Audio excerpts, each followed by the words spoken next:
ഞാൻ ആർമിയിൽ ചേരേണ്ടായ സാഹചര്യം എൻ്റെ ഇല്ലായ്മയാണ്. എൻ്റെ ചെറുപ്പകാലത്ത് ഈ ഒരു ഉണ്ടും പൊരിക്കയോ അല്ലെങ്കിൽ ഒരു പരിപ്പടയോ മേടിക്കാനുള്ളൊരു കഴിവൊന്നും എൻ്റെ കുടുംബത്തുണ്ടായിരുന്നില്ല. അപ്പോൾ ഞാൻ 7ാം ക്ലാസ്സിൽ കരിമ്പാട് സ്കൂളിൽ പഠിക്കുകയും കരിമ്പാട് സ്കൂളിൽ നിന്ന് 8ാം ക്ലാസ്സിലേക്ക് ചേന്ദമംഗലത്തേക്ക് പോവുകയും അന്ന് ചേന്ദമംഗലത്ത് NCC ഉണ്ടായിരുന്നു. അപ്പോൾ എൻ്റെ കൂടെ പഠിച്ചിരുന്ന ഒരു പ്രേംജി എന്നുള്ളൊരു എൻ്റെ സഹപാഠി NCCയിലുണ്ടായിരുന്നു. NCC തോറ്റിട്ട് അന്ന് 8ാം ക്ലാസ് തോറ്റിട്ട് അവിടെ കിടക്കുന്നുണ്ടായിരുന്നു.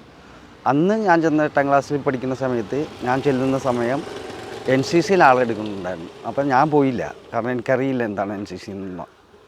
അപ്പോൾ ഈ പ്രേംജി എന്നൊരു വ്യക്തിയാണ് എന്നോട് പറഞ്ഞത്, എടാ NCC ചേർന്ന 2 ഉണ്ടംപൊരിയും 2 പരിപ്പുടയും വെള്ളിയാഴ്ച പരേഡ് കഴിയുമ്പോൾ കിട്ടും. സത്യം പറഞ്ഞാൽ ആ 2 ഉണ്ടംപൊരിക്കും ആ പരിപ്പുടയ്ക്കും വേണ്ടി മാത്രമാണ് ഞാൻ NCC ചേർന്നത്. ആ NCC ചേർന്ന് അത് കഴിഞ്ഞ് ആ സ്കൂളിലെ NCC ലീഡറായിട്ട് അതിനിടയ്ക്ക് 2 ക്യാമ്പ് അറ്റൻഡ് ചെയ്തു. ക്യാമ്പിലെ A സർട്ടിഫിക്കറ്റും B സർട്ടിഫിക്കറ്റും എനിക്ക് കിട്ടി. പിന്നെ ഞാൻ ഈ ആർമിയിലോട് താല്പര്യമായിട്ട് യാദൃശ്ചികമായിട്ടാണ് എനിക്ക് ഹൈദരാബാദിൽ പോകേണ്ടി വന്നു. ഹൈദരാബാദിൽ ചെന്ന് എൻ്റെ ഇളയച്ചൻ മുഖാന്തരമാണ് എന്നെ എൻറോൾമെൻ്റ് ആകുന്നത് ആർട്ടിലറി സെൻറ്റർ ഹൈദരാബാദിൽ വെച്ചിട്ട്. ഇതാണ് എൻ്റെ ആർമി ഇത്. പിന്നെ സർവീസ് എന്ന് പറഞ്ഞിട്ടുണ്ടെങ്കിൽ ഒരു 83 ഞാൻ എൻറോൾമെൻ്റ് ആവുന്നത്. 83 കാലഘട്ടം എന്ന് പറഞ്ഞിട്ടുണ്ടെങ്കിൽ ഇന്ത്യയെ സംബന്ധിച്ച് ഒരു പ്രശ്നം പിടിച്ച സമയമായിരുന്നു. ആദ്യം നമ്മുടെ ഖാലിസ്ഥാൻ പ്രശ്നത്തിൽ അറ്റൻഡ് ചെയ്യുന്ന ഓപ്പറേഷൻ ബ്ലൂ സ്റ്റാർ എന്നാണ് അറിയപ്പെടുന്നത്.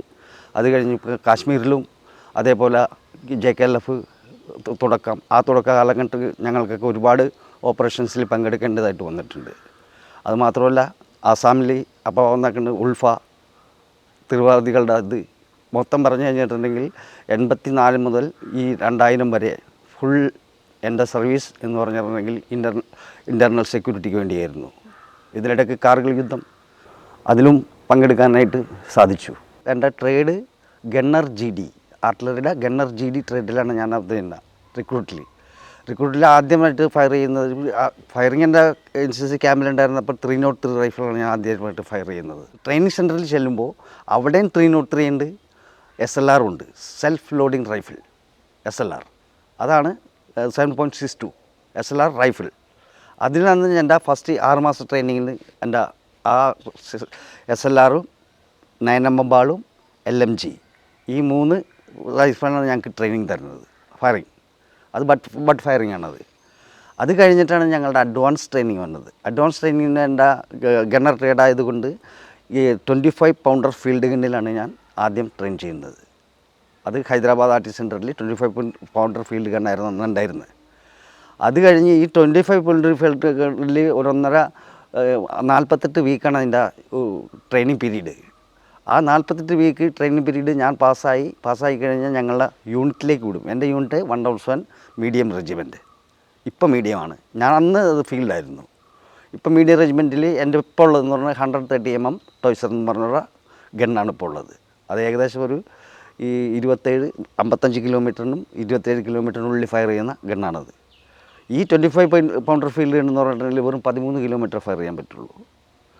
പിന്നെ ഈ 25 പൗണ്ടറിൻ്റെ ട്രെയിനിങ് കഴിഞ്ഞു. ഞാൻ എൻ്റെ യൂണിറ്റിലേക്ക് പോയി. യൂണിറ്റിൽ ചെന്ന് കഴിഞ്ഞപ്പോൾ 105mm IFG Indian field gun, India തദ്ദേശീയമായിട്ട് നിർമ്മിച്ച ഒരു ആദ്യത്തെ ഗണ്ണാണ് 105mm IFG. അതുകൂടാണ്ട് 105mm LFGയും കൂടി നമ്മൾ ഈ സ്വന്തമായിട്ട് നമ്മൾ നിർമ്മിച്ചിട്ടുണ്ട് നമ്മുടെ ഇന്ത്യ. അതിനു മുമ്പ് ഗണ്ണെന്നൊക്കെ പറഞ്ഞു കഴിഞ്ഞിട്ടുണ്ടെങ്കിൽ ഞാൻ ട്രെയിനിങ് ചെയ്തെന്ന് പറഞ്ഞിട്ടുണ്ടെങ്കിൽ നമ്മുടെ ഇന്ത്യ നിർമ്മിച്ച ഗണ്ണല്ല, അത് ഈ ഇംഗ്ലണ്ടിൻ്റെ ഗണ്ണാണ്. ഈ 83 കാലഘട്ടങ്ങളിലൊക്കെ ഈ നമ്മൾ വന്നിട്ട് ഈ അത്രയും ഈ ഒരു ഗണ്ണ് സ്വന്തമായിട്ട് ഉണ്ടാക്കാൻ നമ്മൾക്ക് ഇന്ത്യക്ക് കഴിയുമായിരുന്നില്ല. പിന്നെ അതുകൊണ്ട് ഈ ആർട്ടിലറിയുടെ ഗണ്ണെല്ലാം പുറത്തുനിന്ന് പുറം രാഷ്ട്രങ്ങളിൽ നിന്ന്, എക്സാമ്പിൾ ബൊഫോഴ്സിൻ്റെ കാര്യം തന്നെ പറയാം, പുറത്തുനിന്ന് വന്ന ഗണ്ണത്. അപ്പോൾ അങ്ങനെ ആ ഗണ്ണ് ഇത് ഞങ്ങൾ പോകുമ്പോൾ എന്ന് പറഞ്ഞിട്ടുണ്ടെങ്കിൽ ഒരു ലൊക്കേഷൻ, ഇപ്പോൾ ഈ ഞാൻ ആദ്യം പോയത് അലഹബാദിലാണ് എൻ്റെ പോസ്റ്റിംഗ് പോയത്. അവിടുത്തെ ഗണ്ണ് വന്നിട്ടുണ്ടെങ്കിൽ 25 ഫീൽഡ് ഞാൻ ട്രെയിനിങ് ചെയ്ത ഗണ്ണായിരുന്നു, 25 പൗണ്ടർ ഫീൽഡ് ഗൺ. അത് കഴിഞ്ഞ് ഞാൻ പിന്നെ പോകണമെന്ന് പറഞ്ഞിട്ടുണ്ടെങ്കിൽ ജംഗ്ലോട്ട് എന്ന സ്ഥലമാണ്, കട്ടുവ ഡിസ്ട്രിക്റ്റ്. ആ ജംഗ്ലോട്ടിൽ 75/24 എന്ന് പറഞ്ഞാൽ മൗണ്ടൻ ഗണ്ണാണ്. അതായത് പീസായിട്ട് എടുത്തിട്ട് പോകണം നമ്മളത്. അതിൻ്റെ റേഞ്ച് എന്ന് പറഞ്ഞിട്ടുണ്ടെങ്കിൽ ഒരു 10 കിലോമീറ്ററിനുള്ളിൽ കിട്ടുള്ളൂ. അത് കഴിഞ്ഞ് അവിടെ തന്നെ വെച്ച് കഴിഞ്ഞിട്ട് ഡിവിഷൻ ഞങ്ങൾ മാറിക്കഴിഞ്ഞ് ഇപ്പോൾ മൗണ്ടൻ ഡിവിഷനിൽ നിന്ന് ഫീൽഡ് ഡിവിഷനിൽ വന്നു കഴിഞ്ഞപ്പോഴാണ് 105 mm IFG ആദ്യമായിട്ട് ഞങ്ങൾ യൂസ് ചെയ്യുന്നത്. അവിടെ തന്നെ ആ സമയം തന്നെ ബൊഫോഴ്സ് എന്ന ഗണ്ണ് നമ്മുടെ ഇന്ത്യയിലേക്ക് വരികയാണ്. ഇന്ത്യയിൽ അത് ജമ്മുവിലാണ് ആദ്യം വന്നത്. അപ്പോൾ അതിലും എനിക്ക് ട്രെയിൻ ചെയ്യാൻ പറ്റി. പക്ഷേ ബൊഫോഴ്സ് നമ്മളുടെ ഒരു 2 യൂണിറ്റുള്ളൂ. ഈ നമ്മളുടെ ഇന്ത്യൻ കാലാവസ്ഥയ്ക്കനുസരിച്ച് പറ്റിയ ബാരലല്ല അതിൻ്റെ. അതുകൊണ്ട് ഈ 2 യൂണിറ്റ് മാത്രമല്ലാണ്ട് ഈ 2 അത് ഒരു 18.36 ഗണ്ണ് വന്നിട്ടുള്ളൂ. ബാക്കിയെല്ലാം വന്നിട്ട് അത് ബ്ലോക്ക് ചെയ്ത് കളഞ്ഞു.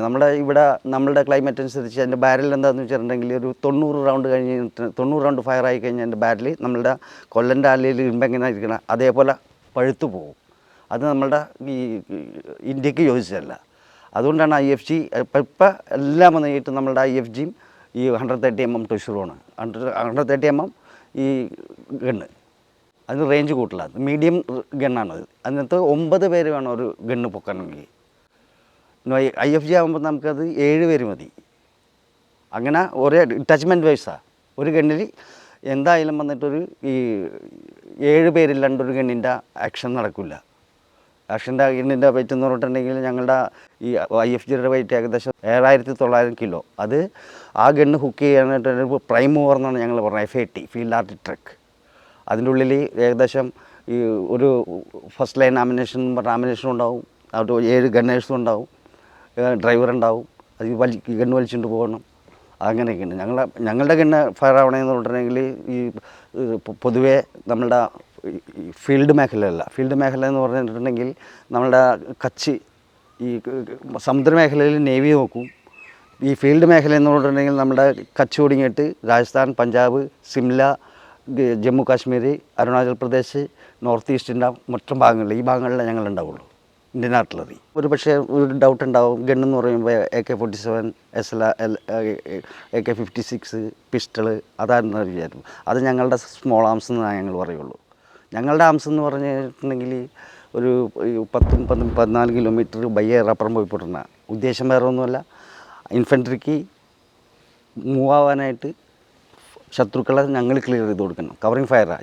ഇൻഫൻട്രി എവിടെയാണ് ഡിപ്ലോയ് ചെയ്തിട്ടുള്ളത് അതിൻ്റെ മുകളിൽ കൂടിയേ ഞങ്ങളുടെ ഫയർ പോവുള്ളൂ. ഏകദേശം ഒരു ഇൻഫൻട്രി ഇരിക്കുന്നതിന് ഏകദേശം ഒരു 10 കിലോമീറ്റർ പുറയിലായിരിക്കും ഞങ്ങളുടെ ഗണ്ണൊക്കെ. ഞങ്ങളുടെ ഗണ്ണിൻ്റെ റേഞ്ച് എന്ന് പറഞ്ഞിട്ടുണ്ടെങ്കിൽ ഒരു ഗണ്ണിൻ്റെ ഇപ്പോൾ 130 mm ടൊഷറിൻ്റെ 35 കിലോമീറ്റർ 55 കിലോമീറ്റർ വരെ കിട്ടും. അതായത് ഈ ഗണ്ണ് ഇവിടെ നിന്ന് നമ്മൾ ഫയർ ചെയ്യണമെന്നുണ്ടെങ്കിൽ കൊടുങ്ങല്ലൂരിൽ നിന്ന് ഫയർ ചെയ്യണമെന്നുണ്ടെങ്കിൽ അതിന് ചെന്ന് പൊട്ടണത് കോട്ടക്കലായിരിക്കും. കൊടുങ്ങല്ലൂരിൽ നിന്ന് ഫയർ ചെയ്താൽ കോട്ടക്കലായിരിക്കും വീഴുന്നത് ബൈ എയർ. അതാണ് ഞങ്ങളുടെ ആർട്ടിലറി ഗണ്ണ്. ആർട്ടിലറി ഗൺ എന്ന് പറഞ്ഞിട്ടുണ്ടെങ്കിൽ ഹൈ എക്സ്പ്ലോസീവ് ഗൺസ് ആണല്ല ഞങ്ങളുടെ ആർട്ടിലറി. പിന്നെ ആർമിഡിലുണ്ട്. ആർമിഡിൽ വന്നിട്ട് ഇതേ ഗണ്ണ് തന്നെ ആർമിഡിലുണ്ട്. ഇപ്പോൾ പുതിയ ഗണ്ണ് ഞങ്ങളുടെ ഗണ്ണ് പോലെ തന്നെ ഈ ടാങ്കിലും ഫയർ ചെയ്യാം. ടാങ്കിൽ 360 ഡിഗ്രിയിലും ഫയർ ചെയ്യാം. ഞങ്ങളുടെ 360 ഡിഗ്രിയിൽ ഫയർ ചെയ്യാം. 360 ഡിഗ്രി എന്ന് പറഞ്ഞാൽ ഗണ്ണ് ഇങ്ങനെ ബാരൽ ഇങ്ങനെ നമ്മൾ വെച്ചിട്ടുണ്ടെങ്കിൽ അത് ബാരൽ ഇങ്ങനെ ഇരിക്കണമെങ്കിൽ ഇങ്ങനെയും പോവും വേണമെങ്കിൽ തിരിച്ചു ഓടിക്കുക. പക്ഷേ ബാരൽ നമ്മൾ തിരിച്ചടിക്കാറില്ല. കാരണം എവിടെയാണ് നമ്മുടെ ശത്രുക്കളുള്ളത് അവിടേക്കായിരിക്കും ബാരൽ ഞങ്ങളുടെ. പിന്നെ ഞങ്ങളുടെ ഇൻഫൻട്രി അവിടെ ഉണ്ടെന്നുണ്ടെങ്കിൽ ഇൻഫൻട്രിയുടെ കൂടെ ഞങ്ങളുടെ OP ഉണ്ടാവും.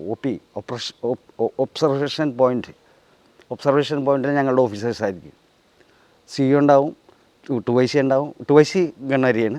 CO battery commanders, battery 2IC ഇവരൊക്കെ അവരുടെ ഫ്രണ്ടില്ല. അവരാണ് നമ്മൾക്ക് ഈ ഡിഗ്രീസും മറ്റു കാര്യങ്ങളൊക്കെ പാസ് ചെയ്യുന്നത്. അവർ പാസ് ചെയ്ത് കമാൻഡ് പോസ്റ്റിൽ നിന്ന് ഗണ്ണിലേക്ക് വരുന്നത്. ഗണ്ണിൽ വന്ന് ഡിഗ്രിയിൽ മാത്രം നമുക്ക് ചെയ്യാൻ പറ്റുള്ളൂ. ഏകദേശം മേഡം കണ്ടിട്ടില്ലേ ഈ സ്കെയിലിൻ്റെ ഒരു വരയില്ലേ, ആ ഒരു വര മാതിരിയാണ് ഡാൾ സൈഡിൻ്റെ മുകളിൽ ഉള്ളത്. ആ ഒരു വര എന്ന് പറഞ്ഞിട്ടുണ്ടെങ്കിൽ ഏകദേശം ഒരു വര ഇങ്ങോട്ട് മാറിക്കഴിഞ്ഞിട്ടുണ്ടെങ്കിൽ ഫ്രണ്ട് ഏജ് വന്നിട്ട് ഏകദേശം ഒരു 10 കിലോമീറ്ററിൻ്റെ ചേഞ്ച് ആവും. ബാരൽ ഇങ്ങനെ ഒന്ന് മാറിക്കഴിഞ്ഞാൽ ഏകദേശം ഒരു 10 കിലോമീറ്ററിൻ്റെ മാറ്റം വരും. അതായത് കൊടുങ്ങല്ലൂർ വീഴേണ്ട സാധനം വീഴാൻ പോകുന്നത് മാളയിലായിരിക്കും.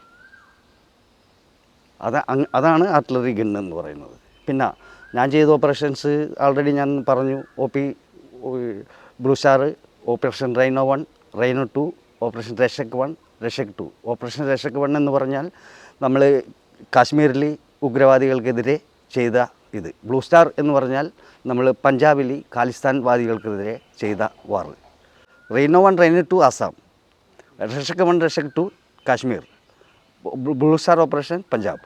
ഇപ്പോൾ ഈ ഗണ്ണിൻ്റെ കാര്യം മനസ്സിലായി. ഇപ്പം ഞങ്ങളുടെ ഗണ്ണെന്താ പറഞ്ഞിട്ടുണ്ടെങ്കിൽ ഈ ഒരാൾക്ക് എടുത്തുകൊണ്ട് പോകാൻ കഴിയില്ല. വണ്ടിയിൽ ഹുക്ക് ചെയ്യണമെങ്കിൽ തന്നെ നമ്മൾ വന്നിട്ട് 6 പേര് പിടിച്ചാൽ ഈ ട്രയലിൽ ഹുക്ക് ചെയ്യാൻ പറ്റുള്ളൂ, വണ്ടിയിൽ ഹുക്ക് ചെയ്യണമെന്നുണ്ടെങ്കിൽ. പിന്നെ ഒരു ഗണ്ണ് നമ്മൾ ലേഔട്ട് ചെയ്തിട്ടുണ്ട് ഏകദേശം ഈ ഒരു 20 മീറ്റർ വേണം ഗണ്ണിൻ്റെ 2 ട്രയൽ ഇങ്ങനെ നിൽക്കാനായിട്ട്. അന്ന് രണ്ട് ട്രയലും തന്നെ ബാരൽ നിൽക്കുന്നത്. അപ്പോൾ ഫസ്റ്റ് റൗണ്ട് നമ്മൾ ഫയർ ആകുമ്പോൾ റീകോയിലാവും, റീകോയിലാകുമ്പോൾ സെറ്റാവും. റീകോയിൽ എന്ന് പറഞ്ഞിട്ടുണ്ടെങ്കിൽ ആ ബാരലിങ്ങിൽ ഈ പുറകോട്ട് വന്നിട്ട് പിന്നെ രണ്ടാമത് പോയിരിക്കുള്ളൂ. എല്ലാം ന്യൂമാറ്റിക് സിസ്റ്റമാണ്, ഓയിൽ ആൻഡ് എയറിൻ്റെ സിസ്റ്റമാണ് ഗണ്ണിൻ്റെ ഇത്. ഓട്ടോമാറ്റിക് ഗൺ, പക്ഷേ മെൻ ഹാൻഡ്ലിംഗ് ആണ്. ഗണ്ണ് ഓട്ടോമാറ്റിക് ആണെങ്കിലും എല്ലാ മനുഷ്യരും മെൻ ഹാൻഡിൽ ചെയ്തേ മാത്രമേ പറ്റുള്ളൂ. റൗണ്ട് നമ്മൾ എടുത്ത് വെക്കണം, ഗണ്ണ് ലേ ചെയ്യണം, അങ്ങനെ ഇതാണ്. ഒരു റൗണ്ടിൻ്റെ വെയിറ്റ് എന്ന് പറഞ്ഞിട്ടുണ്ടെങ്കിൽ 18.600 ഗ്രാമാണ്. 18 കിലോവും 600 ഗ്രാമാണ് നമ്മൾ പോയി പൊട്ടുന്ന റൗണ്ടിൻ്റെ വെയിറ്റ്. ഏകദേശം നമ്മളുടെ ഗണ്ണ് ഇവിടെ ഇരുന്നിട്ടുണ്ടെങ്കിൽ ഇൻഫൻട്രി ഇപ്പോൾ ഒരു 10 കിലോമീറ്റർ അപ്പുറം ഇൻഫൻട്രി നിൽക്കണമെന്നുണ്ടെങ്കിൽ ഒരു 10 കിലോമീറ്റർ പുറകിലായിരിക്കും നമ്മുടെ ആർട്ടിലറി കിടക്കുന്നത്. ആർട്ടിലറി ഇവിടുന്ന് ഫയർ ചെയ്യണമെന്ന് പറഞ്ഞിട്ടുണ്ടെങ്കിൽ 10 കിലോമീറ്റർ ഫയർ ചെയ്താൽ ഇൻഫൻട്രിയുടെ തലയിൽ പോയി വീഴും. അപ്പോൾ ഏകദേശം ശത്രു ഇൻഫൻട്രി നിൽക്കുന്നതിന് ഒരു 5 കിലോമീറ്റർ അപ്പുറമെങ്കിലും ശത്രുക്കളുണ്ടാവുള്ളൂ. അപ്പോൾ അത് ഇൻഫൻട്രിയുടെ അവിടെ നിന്ന് ഏകദേശം നമ്മളുടെ ഗണ്ണ് കിടക്കുന്ന 10 കിലോമീറ്റർ ആണെന്നുണ്ടെങ്കിൽ ഗണ്ണിൻ്റെ ഫയർ റൗണ്ട് പോയി വീഴുന്നത് ഏകദേശം ഒരു 15 കിലോമീറ്റർ അപ്പുറം ഇരിക്കുള്ളൂ. കാരണം നമ്മുടെ ഇൻഫൻട്രിൻ്റെ മുകളിൽ ഈ റൗണ്ട് വീണ് കഴിഞ്ഞിട്ടുണ്ടെങ്കിൽ ശരിയാവില്ലല്ലോ. അപ്പോൾ ആ ഇൻഫൻട്രിയുടെ കൂടെ ഞങ്ങളുടെ ആർട്ടിലറിയുടെ ഓഫീസേഴ്സ് ഈ ഒപ്പിയുണ്ടാവും. ആ അവർ നോക്കിയിട്ടാണ് ഈ ആർട്ടി ബോർഡ് അതുപോലെ തന്നെ ഓപ്പറേറ്റേഴ്സ് അവരെല്ലാവരും കൂടി നോക്കിയിട്ടാണ് ആർട്ടി ബോർഡ് സെറ്റ് ചെയ്തിട്ട് ടെക്നിക്കൽ അസിസ്റ്റൻ്റ് സെറ്റ് ചെയ്യും. ഈ നമ്മുടെ ഓഫീസേഴ്സ് നോക്കിയിട്ട് എത്ര കിലോമീറ്റർ ഉണ്ട് അതെല്ലാം ചെയ്തിട്ട് എന്നിട്ടാണ് നമ്മുടെ ഗണ്ണിൻ്റെ ബാക്കിൽ കമാൻഡ് പോസ്റ്റിലേക്ക് വന്നത്. കമാൻഡ് പോസ്റ്റിൽ നിന്ന് റെജിമെൻറ്റ് കമാൻഡ് പോസ്റ്റിൽ നിന്ന് ആണ് ഫസ്റ്റ് മെസ്സേജ് തന്നെ. റെജിമെൻറ്റ് കമാൻഡ് പോസ്റ്റിൻ്റെ അണ്ടറിൽ ഒരു 3 ബാറ്ററി ഫൈറ്റിംഗ് ബാറ്ററി ഉണ്ടാവും. 3 ബാറ്ററി, അതിന് പപ്പ ബാറ്ററി എന്നും കുബിക് ബാറ്ററി എന്നും റോമി ബാറ്ററി എന്നാണ് അറിയപ്പെടുന്നത്. അത് ഈ 3 ബാറ്ററിയുടെ ഈ കമാൻഡ് പോസ്റ്റ് ഉണ്ടാവും. അപ്പോൾ ഏത് ബാറ്ററിയാണ് ഫയർ ചെയ്യിപ്പിക്കേണ്ടതെന്ന് അഡ്ജുറ്റൻറ്റിന് അറിയാൻ പറ്റും. അഡ്ജുറ്റൻറ്റ് കമാൻഡ് പോസ്റ്റിൽ അഡ്ജുറ്റൻറ്റ് പറയുന്നത് റോമിയോ. അപ്പോൾ റോമിയോക്ക് കൊടുക്കും അത്. ആ റോമിയോയുടെ കമാൻഡ് പോസ്റ്റ് ഉണ്ട്. ആ റോമിയോയുടെ കമാൻഡ് പോസ്റ്റാണ് തയ്യാറാക്കേണ്ടത്. ഗണ്ണ് ഈ ഇന്ന ഡിഗ്രിയൊക്കെ തന്ന് ആ ഡിഗ്രിയിൽ വന്നിട്ട് കൃത്യം റൗണ്ട് പോയി അവിടെ വീഴണം. ഇരിക്കുന്ന സ്ഥലത്ത് നിന്ന് നമുക്ക് 13 കിലോമീറ്ററിന് അപ്പുറം ശത്രുക്കളുണ്ടെങ്കിൽ പിന്നെ ഗണ്ണ് മൂവ് ആവണം. ആൾട്ടർനേറ്റീവ് മൂവ് എന്നാണ് ഇതിന് പറയുന്നത്. പിന്നെ ഗണ്ണ് ഫോർവേഡ് മൂവ് ആവും, എന്നല്ല ഫയർ ചെയ്യാൻ പറ്റുള്ളൂ. ഇതാണ് ആർട്ടിലറിയുടെ ഇത്. ഇനി എന്താ വന്നിട്ടുണ്ടെങ്കിൽ എൻ്റെ ആർമി ലൈഫിൽ വന്നിട്ടുണ്ടെങ്കിൽ ഏറ്റവും സന്തോഷിക്കുന്നൊരു വ്യക്തി തന്നെയാണ്. അധ്വാനിക്കണം, അതായത് ഫീൽഡായാലും അധ്വാനിക്കണം. അധ്വാനം അതിൻ്റെ ഫലം എനിക്കിപ്പോൾ കിട്ടുന്നുണ്ട്. എൻ്റെ വൈഫിനുള്ള ഈ മെഡിക്കൽ ഫെസിലിറ്റീസ്, അതുപോലെ തന്നെ എനിക്ക് ക്യാൻറ്റീൻ ഫെസിലിറ്റീസ്, ഇങ്ങനെ എൻ്റെ മക്കൾക്കുള്ള ട്രീറ്റ്മെൻറ്റ്, ഇതെല്ലാം ആർമിയിൽ ചെന്നാൽ കിട്ടും. അത് മാത്രമല്ല എൻ്റെ സന്തോഷം എന്ന് പറഞ്ഞാൽ ഒരു പക്ഷേ താങ്കൾക്ക് ഈ ജോലി ചെയ്യുമ്പോൾ പൈസ കിട്ടുള്ളൂ. താങ്കൾക്ക് മരണശേഷം പിന്നെ തങ്ങളുടെ ആ വരുമാനം ഇല്ലാണ്ട് വരും. പക്ഷേ ആർമിക്കാർക്ക് അതല്ല. ആർമിക്കാരെ ഞാൻ മരിച്ചു കഴിഞ്ഞാൽ എനിക്ക് ഒരു പേടിയും വേണ്ട. കാരണം ഞാൻ എത്ര പെൻഷൻ വാങ്ങുന്നുണ്ടോ എൻ്റെ ഭാര്യയ്ക്ക് അത് കിട്ടും. അപ്പം ഭാര്യ പട്ടിണിയാവും, എൻ്റെ മക്കൾ പട്ടിണിയാവും എന്ന് പേടിക്കേണ്ട യാതൊരു ആവശ്യമില്ല. അതൊരു ഗുണം. അത് ഇവിടെ ഈ ആർമിയിലല്ലാണ്ട് വേറെ എവിടെ കിട്ടും. ഞാൻ പറയുന്നു നിങ്ങളോട് എന്ന് പറഞ്ഞിട്ടുണ്ടെങ്കിൽ ഒരു ഇപ്പോൾ അഗ്നിവീർ എന്നൊരു പ്രസ്ഥാനം തുടങ്ങിയിട്ടുണ്ട് ആർമിയിൽ. 5 വർഷം നമ്മൾ ജോലി ചെയ്ത് കഴിഞ്ഞിട്ടുണ്ടെങ്കിൽ ഈ നമ്മൾക്ക് വേണമെങ്കിൽ പിരിഞ്ഞ് പോരാം, അല്ല തുടർന്ന് ചെയ്യണമെങ്കിൽ ചെയ്യാം. സത്യത്തിൽ ഞാൻ എൻ്റെ ഒരു അഭിപ്രായം എന്ന് പറഞ്ഞിട്ടുണ്ടെങ്കിൽ നമ്മളുടെ ഇവിടുത്തെ യുവജനങ്ങൾ ഈ എല്ലാവരും വന്നിട്ട് ഈ 5 വർഷത്തിൽ ചേരണം. പക്ഷേ എല്ലാവർക്കും ചേരാൻ പറ്റില്ല. കാരണം അത് കഠിനമായ ടെസ്റ്റുകളുണ്ട്. ടെസ്റ്റുകളെല്ലാം പാസ്സാവണം. നമ്മൾ ഈ ടെസ്റ്റുകൾ പാസ്സാവേണ്ടി നമുക്ക് ഇതിനകത്ത് ആരെയും വാടാൻ പറഞ്ഞാൽ നീ കയറിക്കോ ആർമിയിൽ നിന്ന് വിളിക്കില്ല. നമുക്ക് ടെസ്റ്റ് ഉണ്ട്. ആദ്യം ഫിസിക്കൽ ടെസ്റ്റ് പാസ്സാവണം, പിന്നെ മെഡിക്കൽ ടെസ്റ്റ് പാസ്സാവണം, റിട്ടേൺ ടെസ്റ്റ് ഉണ്ട്. ഈ റിട്ടേൺ ടെസ്റ്റ് എല്ലാം പാസ്സായതിന് ശേഷം നമുക്ക് ആർമിയിൽ ചേരാൻ പറ്റുള്ളൂ. ആർമിയിൽ ചേർന്ന് കഴിഞ്ഞിട്ടുണ്ടെങ്കിൽ ഒരു ഡിസിപ്ലിൻ്റെ അണ്ടറിലാണ് നമ്മൾ സർവീസ് ചെയ്യുന്നത്. ഒരു ഡിസിപ്ലിൻ്റെ അണ്ടറിൽ അപ്പോൾ ഒരു ഇരുത്തം വന്നൊരു ഈ പൗരനായിട്ട് നമ്മൾ മാറും. ആർമിയിൽ ഒരാൾ ജോയിൻ ചെയ്ത് കഴിഞ്ഞാൽ പിന്നെ ആ ആർമിക്കാരൻ എന്ന് പറഞ്ഞിട്ടുണ്ടെങ്കിൽ അവരൊരു ഡിസിപ്ലിൻ ഉണ്ടാവും. മനുഷ്യരോട് സംസാരിക്കണതിന്, മറ്റുള്ളവരോട് പെരുമാറുന്നതിന്, പിന്നെ മറ്റുള്ളവരുടെ എന്ത് സഹായിക്കണം, ഇതൊക്കെ ആർമിയിൽ ചേർന്ന ആൾക്കാർക്ക് മാത്രമേ കിട്ടുള്ളൂ. അതുകൊണ്ടാണ് ഞാൻ നിങ്ങളോട് പറയുന്നത്, നമ്മൾ ഇപ്പോൾ ഈ ചെറുപ്പക്കാർ ഏറ്റവും ശ്രദ്ധിക്കേണ്ടതെന്ന് പറഞ്ഞിട്ടുണ്ടെങ്കിൽ ഒരു ആർമി ചേരാൻ ശ്രമിക്കുക. സർവീസ് കഴിഞ്ഞ് നാട്ടിലെത്തിക്കഴിഞ്ഞാൽ ഏതൊരു എക്സ് സർവീസ്മാനും ആദ്യം പോയി ചെയ്യേണ്ടത് സോൾജിയർ ബോഡി പോയിട്ട് നമ്മുടെ ഡോക്യുമെൻ്റ് കൊടുക്കലാണ്. ആ സോൾജിയർ ബോഡിയിൽ നിന്ന് എക്സ് സർവീസ്മാൻ ഓഫീസ് കോർപ്പറേഷൻ്റെ നമ്പർ കിട്ടും. അവിടെ നമ്മൾ രജിസ്ട്രേഷൻ ചെയ്ത് കഴിഞ്ഞിട്ടുണ്ടെങ്കിൽ സ്റ്റേറ്റ് ഗവൺമെൻറ്റിൻ്റെ അണ്ടറിൽ എക്സ് സർവീസ്മാൻ അവിടെയൊക്കെ റീസെറ്റ് ചെയ്യണം. അതിന് വേണ്ടിയാണ് കെസ്കോൺ ഉള്ളത്. ആ കെസ്കോൺ തൊഴിലാണ് ഞാനിപ്പോൾ സർവീസ് ചെയ്യുന്നത്. അതായത് എക്സ് സർവീസ്മാന് ഈ പിന്നെ ബാങ്കിൽ ജോലി കിട്ടുന്നുണ്ട്. ബാങ്കിൽ ജോലി എന്ന് പറഞ്ഞിട്ട് സ്വന്തം ബാങ്ക് തന്നെ വെക്കുന്ന SBI ഇന്ത്യൻ ഓവർസീസ് ബാങ്കാണ്. ഓവർസീസ് ബാങ്ക് ഈ മറ്റേ അത് നേരിട്ടുള്ള സെലക്ഷനാണ്. അത് എക്സ് സർവീസ്മാനെ എടുക്കുള്ളൂ. എക്സ് സർവീസ്മാൻ എടുക്കുകയെന്ന് പറഞ്ഞിട്ടുണ്ടെങ്കിൽ അത് എക്സ് സർവീസ്മാനെ ആ ഡ്യൂട്ടി വെച്ചിട്ടുള്ളൂ. അതും 55-60 വയസ്സ് ഇങ്ങനെ ബാങ്കിൻ്റെ ഇതനുസരിച്ച് ഇത് വരും. പക്ഷെ ഞങ്ങളെ സംബന്ധിച്ച് കെസ്കോണിൻ്റെ അങ്ങനെയല്ല. കെസ്കോൺ ഒരു കോളേജുകൾ ഇനി ഈ കോളേജിൽ വേണം, അല്ലെങ്കിൽ ആ കോളേജിൽ വേണം, ഇവിടെ വേണം എന്ന് പറഞ്ഞാൽ കെസ്കോണിൽ അപേക്ഷിക്കുമ്പോൾ കോളേജുകാരെ അപേക്ഷിക്കുന്ന കെസ്കോണാണ് പോസ്റ്റ് ചെയ്യുന്നത്. അപ്പോൾ എക്സ് സർവീസ്മാന്മാർ കെസ്കോൺ എക്സ് സർവീസ്മാർ മാത്രമേ കെസ്കോൺ എടുക്കുകയുള്ളൂ. അപ്പോൾ എക്സ് സർവീസ്മാൻ നമ്മൾ ഇപ്പോൾ ഈ കോളേജിലാണെങ്കിൽ കോളേജിൻ്റെ ആൾക്കാർ നമ്മളുടെ ഈ അറ്റൻഡൻസ് എത്ര ഡ്യൂട്ടി നോക്കിയിട്ടുണ്ട് ആ ഡ്യൂട്ടിയിൽ അവിടെ ആയിക്കോളൂ. ഞങ്ങൾക്കൊരു പെൻഷൻ കിട്ടുന്നത് കാരണം ഫർദർ പെൻഷൻ ഉണ്ടാകില്ല. ഈ ഡ്യൂട്ടി നോക്കുന്നതിൻ്റെ പൈസ മാത്രം, പിന്നെ PF മാത്രമേ കിട്ടുള്ളൂ. പിന്നെ ഈ മെഡലിൻ്റെ കാര്യം നിങ്ങളോട് പറയാൻ ആഗ്രഹിക്കുന്നത്, ഈ മെഡൽ എന്ന് പറഞ്ഞിട്ടുണ്ടെങ്കിൽ നമ്മൾ ഉച്ചിത്തുങ്ക മെഡൽ എന്നാണ് പറഞ്ഞത്. ഉച്ചിത്തുങ്ക മെഡലിൻ്റെ അർത്ഥം എന്ന് പറഞ്ഞിട്ടുണ്ടെങ്കിൽ കാശ്മീരിൻ്റെ ഏരിയയിൽ മഞ്ഞുമലകളുടെ മേലെ സർവീസ് ചെയ്യുന്ന ഇതാണ് ഇത് കിട്ടുന്നത്. ഇത് 9 വർഷം സർവീസ് ചെയ്ത ഒരു പട്ടാളക്കാരൻ 9 വർഷം സർവീസ് ചെയ്താൽ അവനൊരു ഇന്ത്യയുടെ അമൂല്യ സ്വത്ത് ആയി തീരും. 9 വർഷം സർവീസ് ചെയ്താൽ അതിൻ്റെ ഒരു അടയാളമാണ് ഈ മെഡൽ കിട്ടുന്നത്. പിന്നെ ഈ മെഡൽ കിട്ടുന്നതെന്ന് പറഞ്ഞിട്ടുണ്ടെങ്കിൽ അത് കാശ്മീരിൽ സർവീസാണത്. കാശ്മീരിൽ സർവീസ് ചെയ്ത എല്ലാവർക്കും ഈ മെഡൽ കിട്ടും. 2 പ്രാവശ്യം 2 ലൊക്കേഷനിൽ നമ്മൾ കാശ്മീരിൽ സർവീസ് ചെയ്തിട്ടുണ്ടെങ്കിൽ ഒരു ഇതും കൂടി കിട്ടും.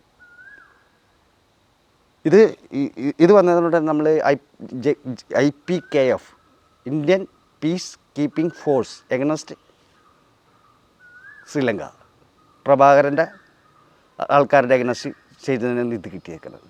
അങ്ങനെ ഓരോ ഓപ്പറേഷൻ നമ്മൾ ചെയ്യുമ്പോഴും പിന്നെ ഇത് എന്ന് പറഞ്ഞാൽ നമ്മൾ 50 ഇൻഡിപെൻഡൻസ് ആയില്ലേ, ആ സമയം സർവീസിലിരുന്ന ആൾക്കാർക്കാണ് ഈ മെഡൽ കിട്ടുന്നത്. അങ്ങനെ ഓരോ ലൊക്കേഷനിൽ പോകുമ്പോഴും അതിൻ്റേതായ ഓരോ ഓപ്പറേഷനിൽ നമ്മൾ പങ്കെടുക്കുമ്പോഴും അതിന് മെഡൽ അതിന് പങ്കെടുത്ത ആൾക്കാർക്കെല്ലാം മെഡൽ കിട്ടും. അതാണ് മെഡലിൻ്റെ ഇത്.